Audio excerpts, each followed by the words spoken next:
Ya te tenemos preparado el primer café de la mañana. Información veraz y oportuna. El primer café de la mañana. Así comienza.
Recién hecho con información veraz. El primer café de la mañana. Señor presidente de la República de Colombia, doctor Gustavo Primeros 100 días del gobierno de Gustavo Petro en Colombia. El presidente izquierdista celebró el martes las treguas a las que su administración ha llegado con grupos ilegales. Más de 10 grupos al margen de la ley están en cese unilateral del fuego en este momento. Esperamos que sean todos. Eso es lo que llamamos paz total, que implica reformas fundamentales en la estructura de desigualdad en los territorios y en la sociedad colombiana. Petro no especificó cuáles son estas organizaciones que suspendieron los ataques. Su gobierno se prepara para reanudar un proceso de paz con la guerrilla del Ejército de Liberación Nacional. Y según el Centro de Estudios Indepaz, el Clan del Golfo, la mayor banda narco del país y otras agrupaciones de origen paramilitar han declarado el cese al fuego desde la investidura de Petro el 7 de agosto. Una iniciativa de ley para negociar el desarme de estos grupos armados a cambio de beneficios legales está siendo debatida en el Congreso de mayoría oficialista. Mientras el mandatario hablaba con los medios, miles de sindicalistas, indígenas y miembros de organizaciones civiles mostraban su apoyo en las calles de Bogotá. Que han sido unos días coherentes. No es fácil manejar un país, mantener a todo el mundo contento, pero yo creo que se ha logrado con las propuestas hacer cumplir a cabalidad de forma coherente con lo que se propuso. Petro también destacó la aprobación de una reforma tributaria que aumentó impuestos a los más ricos para financiar programas sociales y la compra de miles de hectáreas de tierras para entregarlas a comunidades de varias minorías. Asimismo, subrayó la reapertura de las relaciones diplomáticas y comerciales con Venezuela. Que lo apoyamos totalmente. Centrales obreras y de maestros salieron a las calles en las principales ciudades del país para marchar en favor de los primeros 100 días del presidente Gustavo Petro. Las movilizaciones transcurrieron de forma pacífica. Al son de los tambores, con banderas, bubucelas, arengas y muestras artísticas, desde las 9 de la mañana salieron a las calles cientos de capitalinos a mostrar su apoyo al gobierno del presidente Gustavo Petro. De forma pacífica, partieron desde el Parque Nacional hasta la Plaza de Bolívar. Marchas que se distinguieron por su colorido, por sus batucadas, por los zanqueros, marchas que transcurrieron en absoluta paz y tranquilidad. Para las centrales obreras, uno de los principales motivos que los impulsó a marchar fue el avance de la reforma tributaria ante el Congreso. Las reformas al sistema de salud resaltaron la importancia de la reapertura de la frontera con Venezuela. En Barranquilla también marcharon. Estamos de acuerdo con todo, un cambio. Porque hoy se cumplen 100 días de la posesión de nuestro presidente y estamos apoyándolo desde los territorios locales. En la capital vallecaucana, los puntos de concentración de los manifestantes fueron el Parque Las Banderas, el Puente de los 1000 Días y en Puerto Rellena. Allí también primó la calma.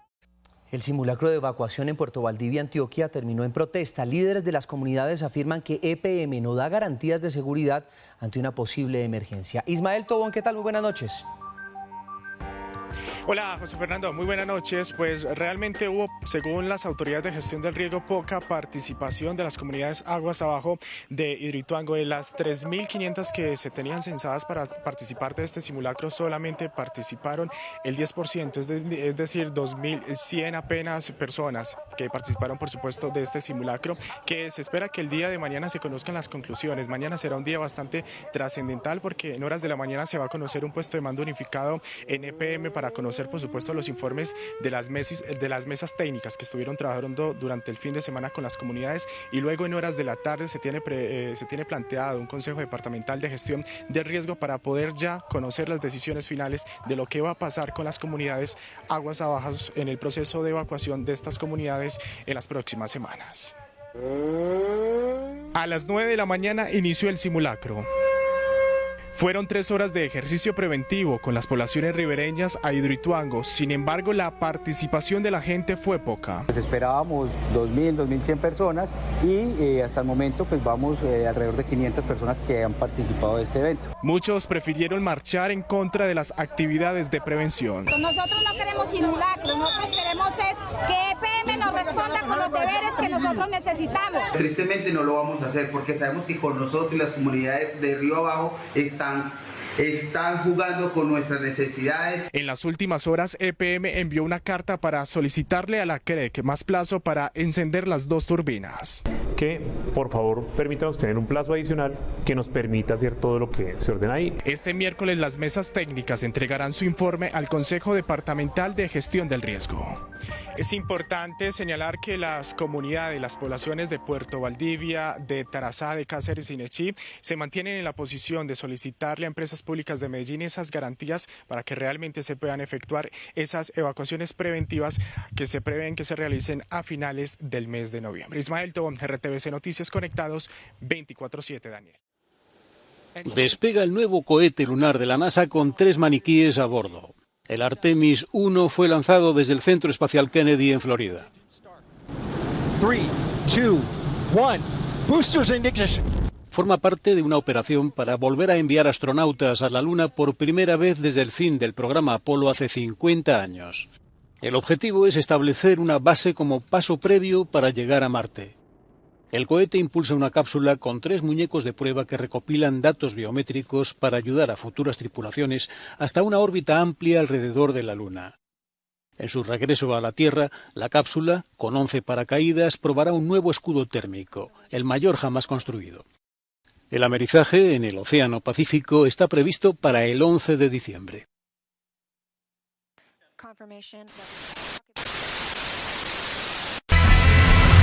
Ya regresamos. Uno de los placeres que más disfrutamos es el de probar lo mejor de los productos gastronómicos. En San José de Cúcuta, tierra de sabores, de sazón y de mucha tradición, se elaboran diferentes recetas para el deleite de propios y extraños. Una de esas tradiciones es la de preparar los más ricos pasteles con diversidad de relleno y acompañantes. es en su elaboración donde cobra protagonismo Tomasa, la rica masa, como principal ingrediente que brinda sabor y crocancia únicos. Tomasa La Rica Masa es una empresa cucuteña fundada por gente emprendedora y visionaria que encontró en su gusto por los sabores de la región la receta perfecta para elaborar un producto de alta demanda, la masa prefabricada para la elaboración de pasteles y de muchas más recetas.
Recién hecho con información veraz, el primer café de la mañana. Recién hecho con información veraz, el primer café de la mañana. Ya es oficial, Donald Trump anunció desde su mansión de Mar-a-Lago en Florida que aspira a ser candidato en las presidenciales de 2024, abriendo así su carrera por la nominación republicana. Rodeado de más de 30 banderas estadounidenses, se presentó de nuevo como el candidato que puede salvar a Estados Unidos de una debacle. Para hacer a América grande y gloriosa de nuevo, esta noche anuncio mi candidatura a la presidencia de los Estados Unidos. Pero el expresidente tendrá que hacer frente a otros dos posibles candidatos, Ron DeSantis y Mike Pence, antiguos aliados suyos. En su discurso no faltaron los ataques a la prensa ni las menciones a los resultados de las recientes elecciones de a mitad de mandato. Aún así, fue menos agresivo que otras veces y más inclusivo, con un guiño de complicidad a los latinos.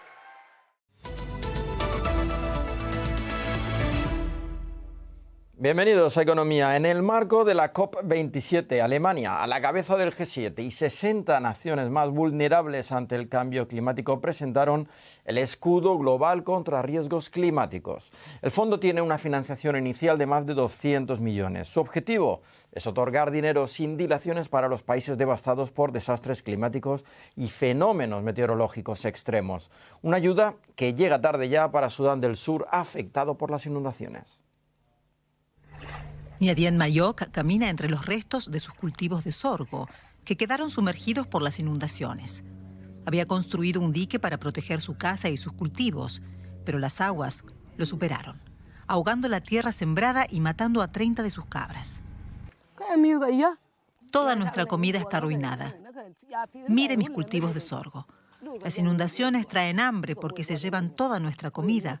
¿Cómo vamos a sobrevivir?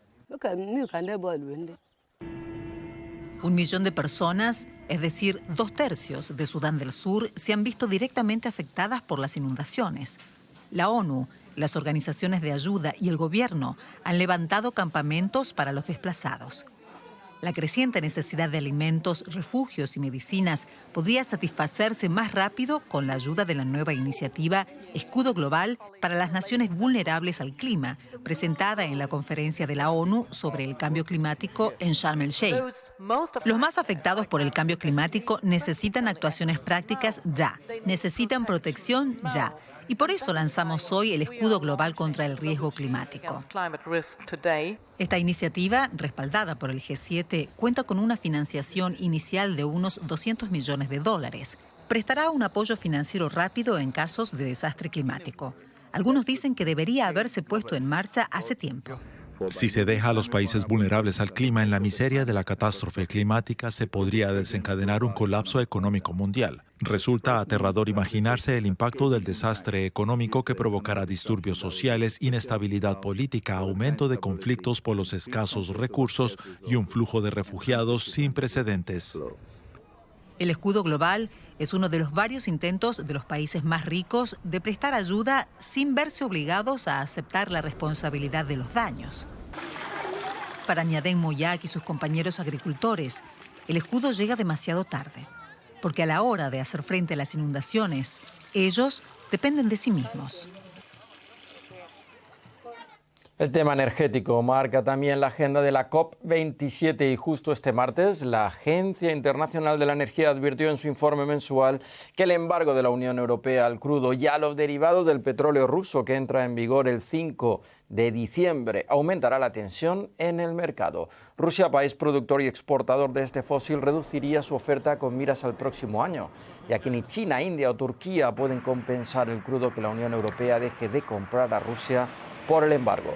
El informe también menciona que el diésel, que marcó precio récord en octubre por descenso de importaciones rusas y las huelgas de algunas refinerías francesas, presiona la inflación. Mientras tanto, la India apuesta por el llamado hidrógeno verde que proviene de energías renovables. Según el gobierno, el hidrógeno podría convertirse en la principal fuente de energía del país en un futuro. La India cuenta con mucho sol y quiere aprovecharlo. Pero, de momento, la India sigue siendo uno de los países que más gases de efecto invernadero generan. El gobierno acaba de concederle más tiempo a las centrales eléctricas para que reduzcan sus emisiones. La calidad del aire suele ser mala y eso no es solo por la quema de carbón.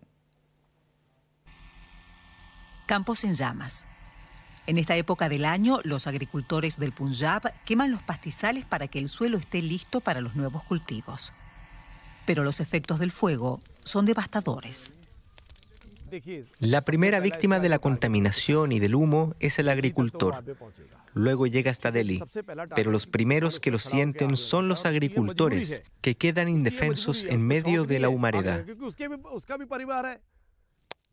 Los agricultores preferirían no tener que quemar los pastizales, pero esa es la forma más económica de preparar los campos, y también la más sucia. Existen alternativas, pero son caras. Los agricultores podrían contar con máquinas, pero necesitarían una ayuda del gobierno. Si el gobierno nos diera un incentivo en efectivo, según lo que el Tribunal Supremo ya dictaminó, probablemente cambiaría la situación. Los agricultores no quieren las quemas, pero no tienen otra opción. Sería demasiado caro deshacerse de los rastrojos de otra manera. Es por eso que el humo sigue presente. Probablemente llegará a Nueva Delhi y hasta el mismísimo Palacio Presidencial, en donde está el primer ministro de la India, Narendra Modi, que no asistió a la conferencia sobre el clima en Egipto.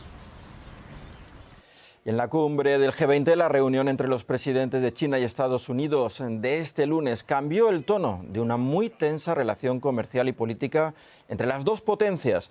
Pero hoy, un día más tarde, una comisión del Congreso que revisa las relaciones entre ambos países ha hecho público un informe en el que, entre otras cosas, recomienda que en 90 días se revisen las tácticas comerciales chinas y se suspendan las relaciones de comercio si Beijing no se ajusta a las reglas acordadas y que dieron paso a su adhesión a la Organización Mundial del Comercio.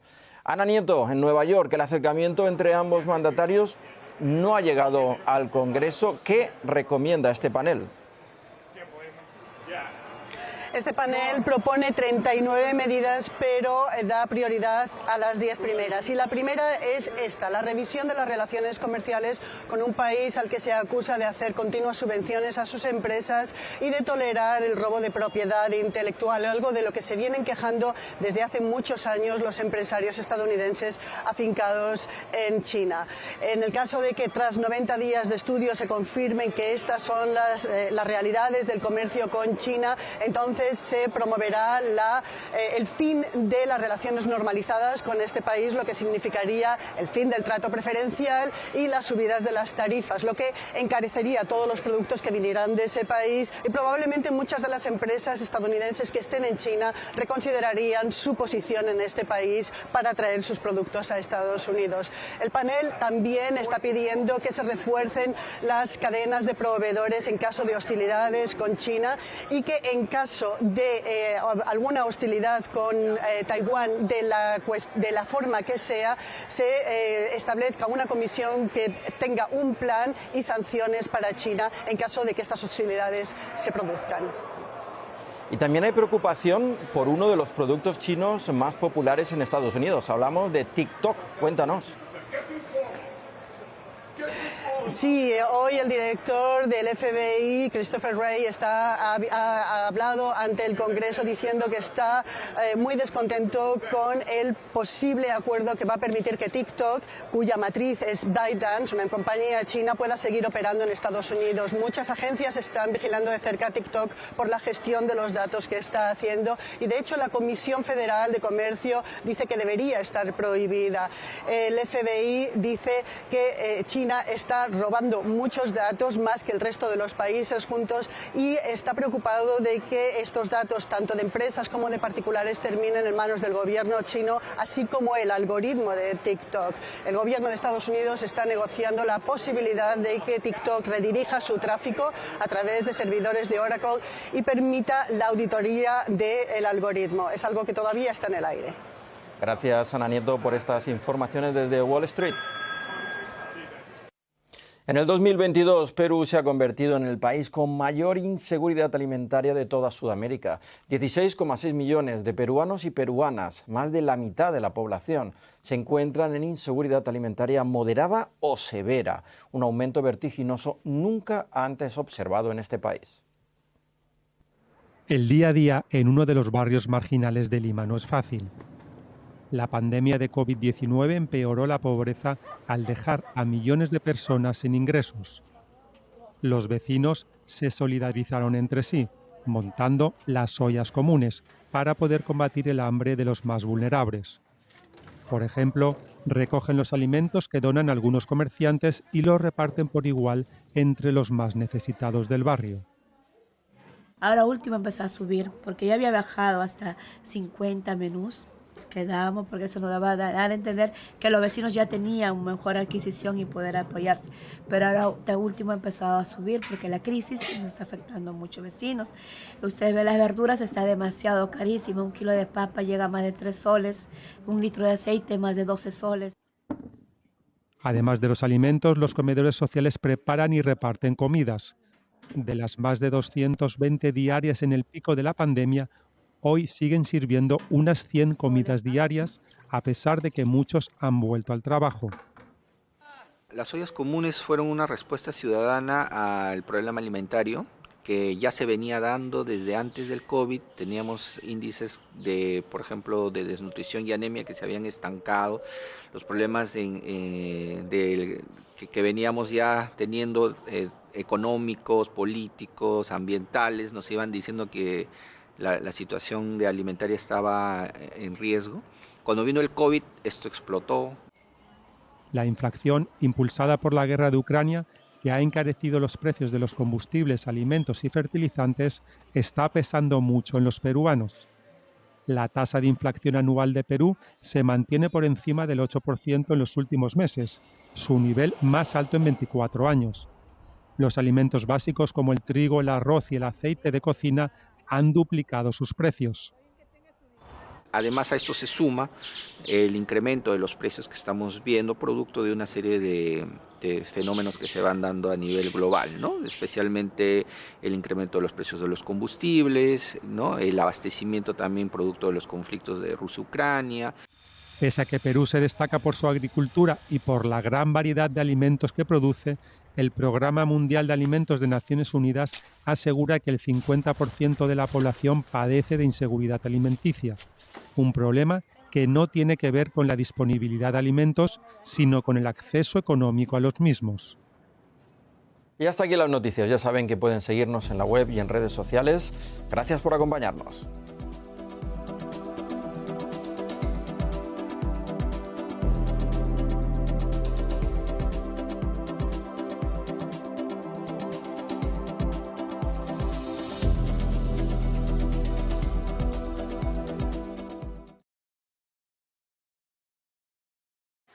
Así ha quedado la zona donde han caído 2 misiles que han provocado la muerte de 2 personas en una localidad polaca muy cercana a la frontera con Ucrania. Rusia niega que ha atacado territorio polaco y Polonia ha elevado la alerta militar y piensa si convocar a los miembros de la OTAN.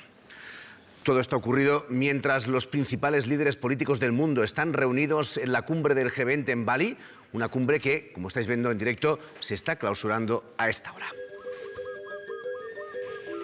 En estos momentos todavía son más las incertidumbres que las certezas de qué es lo que ha podido pasar en Polonia, en la frontera con Ucrania. Ya vamos a situarnos y a recopilar todo lo que se sabe hasta el momento con nuestra compañera Sandra Muñoz. Cuéntanos, Sandra. Bueno, lo que está confirmado, los hechos son que ayer por la tarde se registraba una explosión en una granja de Polonia que está situada como a unos 10 kilómetros de la frontera con Ucrania, y en ese ataque fallecieron 2 personas. Confirmado. Lo que estaría en el aire es qué provocó esa explosión, porque según Polonia fueron 2 misiles de fabricación rusa, pero lo que no tiene claro es quién los lanzó. Por eso piden prudencia y calma a la población hasta que se esclarezca todo. Moscú rápidamente ha salido a negar de forma tajante su implicación. De hecho, dicen que no ha sido un ataque dirigido desde el Kremlin, y desde Estados Unidos su presidente también ha dicho que considera improbable que Rusia esté detrás. Todo esto por la trayectoria de ese misil. Según la agencia Associated Press, funcionarios estadounidenses habrían dicho que con los primeros hallazgos se sugiere que ese misil fue disparado por las fuerzas ucranianas contra un misil ruso que llegaba a su país. Y también se ha pronunciado el presidente turco, que en este caso habla de un error técnico. Una explosión en una granja en la frontera entre Polonia y Ucrania. Resultado, 2 muertos. Ocurrió aquí, en la localidad de Srebodov, es territorio de la OTAN. Lo confirma el gobierno polaco. Dice que están valorando activar el artículo 4, que prevé consultas dentro de los aliados. Por ahora pide guiarse por la mesura y no dejarse manipular. Prudencia sí, pero Varsovia ha puesto a sus fuerzas militares en alerta. Quieren que estén preparadas para combatir. Lo avisamos hace mucho tiempo, el terror no se limita a nuestras fronteras nacionales. Misiles rusos han impactado en Polonia. Son las palabras de Zelensky, el presidente ucraniano, que no duda en atribuir el ataque a Moscú. El Kremlin lo niega, dicen que sus armas no han atacado a esos objetivos y habla de una provocación deliberada para agravar la situación. La respuesta provisional, aumentar la protección del espacio aéreo y llamar al orden al embajador ruso para que dé explicaciones. Pues este incremento de la tensión en el planeta ha encontrado a todos los líderes mundiales en Bali, en esa reunión del G20. De hecho, ahora mismo se está clausurando, pero previamente ha habido un encuentro de emergencia entre los líderes del G7 y de los países de la OTAN. De momento, impera la prudencia sobre el origen de los misiles. Nada más conocerse lo sucedido en Polonia, el presidente de Estados Unidos ha reunido de urgencia a los líderes del G7 y de la OTAN, entre ellos al presidente Sánchez, que en su Twitter expresaba la solidaridad con Polonia y daba el pésame a las familias de las víctimas. Además, colgaba esta foto donde se ve la cara de preocupación de los mandatarios. Por ahora, todas las partes quieren escuchar e investigar lo ocurrido y evitan hablar de ataque. La unidad es más necesaria que nunca y nos reafirmamos en la necesidad de hacer todos los esfuerzos posibles para que vuelva la paz a Ucrania. Biden pide prudencia. No quiero decirlo hasta que investiguemos por completo, pero es poco probable debido a la trayectoria que fuera disparado desde Rusia. Ya lo veremos. El secretario general de la OTAN ha convocado esta mañana en Bruselas una reunión de emergencia con los embajadores de la alianza para discutir, dice, este trágico incidente tras la activación del artículo 4 por parte de Polonia.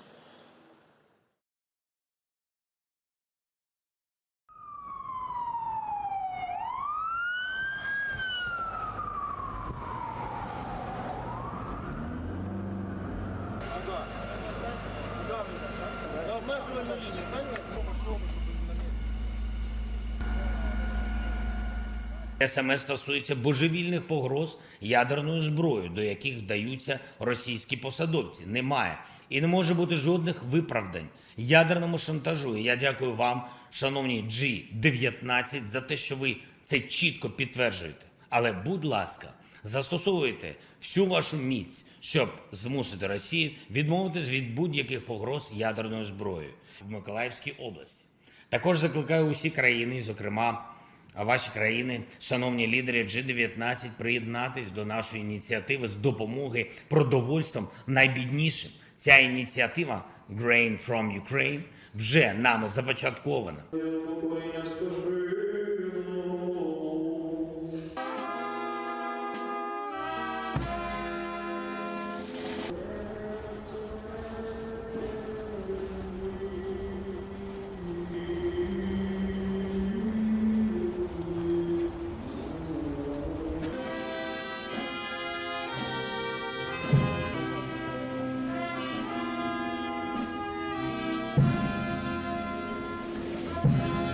Не дивуйтесь цьому, бо надходить час, коли всі, що в гробах, not in the temptation, but deliver us.